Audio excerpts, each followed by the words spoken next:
My name is Kason, and I'm so glad you've decided to play Cashflow online with us. So, a brief overview of the game. It's called Cashflow, Get Out of the Rat Race, by the Rich Dad Company, which is Robert Kiyosaki's company, if you've read that book, Rich Dad, Poor Dad. The goal of Cashflow, it's the only game that I know of that really teaches the principles of, well, cash flow, which is whenever you factor how much money you're making and you factor how much money you're taking out of something, hopefully that it's paying on a regular basis, that equals your cash flow. Now, the point of cash flow is to, as it says here, get out of the rat race. The way that you do that is by making more income from a passive source, such as real estate, that this game will go into pretty in depth, than you're spending on your expenses. Now, if we were sitting at a table together, it'd be pretty simple. We would just roll a die. You'd roll a 1 to a 6. And we could very easily move you, 1, 2, 3 places. But because it's online, we've built kind of an online representation of this. We'll label the player pieces as you and keep track of it. But because we're playing online, we thought it would be nice to be able to let you see the board, so where you're at.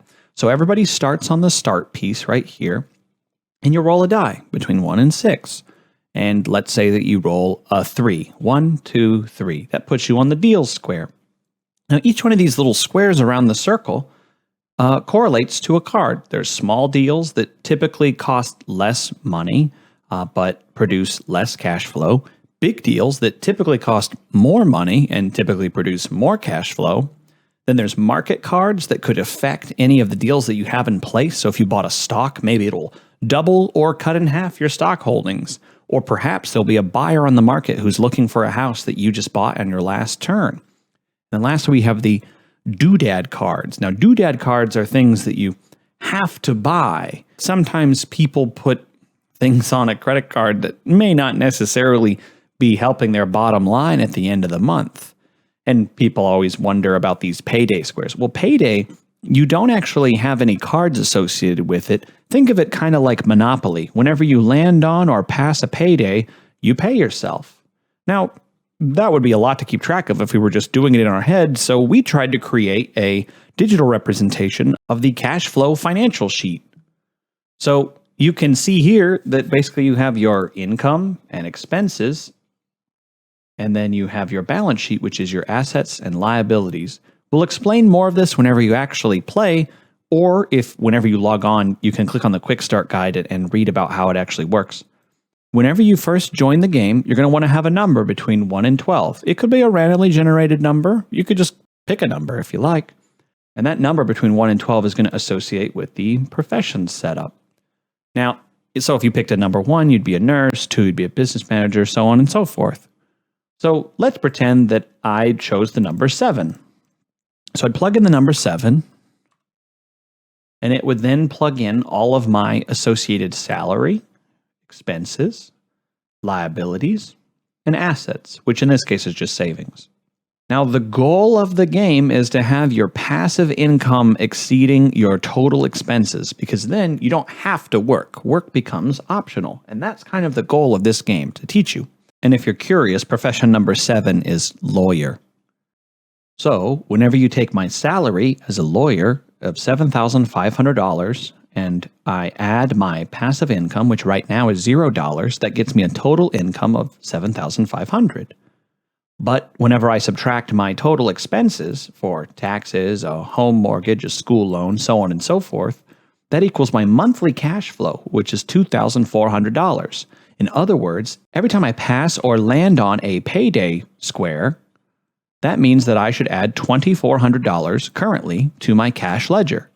Some of the more astute among you may say, what is a cash ledger? To which I say, hot diggity dog, let me show you. So as a reminder, we have our income, we have our expenses on our financial statement, and then on the bottom we have our balance sheet, which our balance sheet has our assets. In this case, all I have is savings, and our liabilities, things like my home mortgage, my school loans, my car loans, and my credit card debt, and bank loans that we'll get into later during the game. But at the very bottom, we have our cash ledger. Now, our cash ledger, every time we pass a payday, select the drop down on the yellow square and hit add. We're going to add our payday, which is $2,400. Whenever I hit enter, it will then do the math. 4,400 plus 2,400 equals 6,800.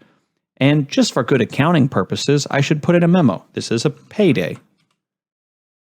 That way, if I then go and buy a deal or send money to somebody else on the table, I could subtract, say, $1,000. And maybe I'm sending this to sent to player 1. And we'll get into all the different reasons why you might want to do something like that in the future.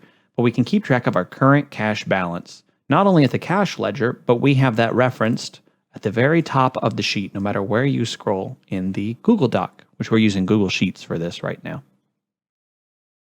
Now, rather than going into fine detail about everything, I think it makes sense to just say that if something is yellow, you can plug in data into it. If something is not yellow, don't, because it'll break the formulas that we have that make it really easy for us to make the game move smoothly for everybody online, no matter your experience with computers and spreadsheets. And rather than explaining every nitpicky detail about how to fill out a new passive inflow or what do you do whenever you get a small deal or a big deal, we're just going to start playing and we'll explain as we go. If you have any questions, it's always okay to ask for help. Whenever you first click on the link, it's going to pull you to this quick start guide, which will have a free online dice that you can use if you don't have a dice in front of you. And it also has a link to Discord if you haven't already downloaded it. That's where we do our video and audio communication. And at the very bottom, it says P1, P2, P3. Those are player cards. Like right now, I'm player 1, but you could be player 2, and we'll help you get set up.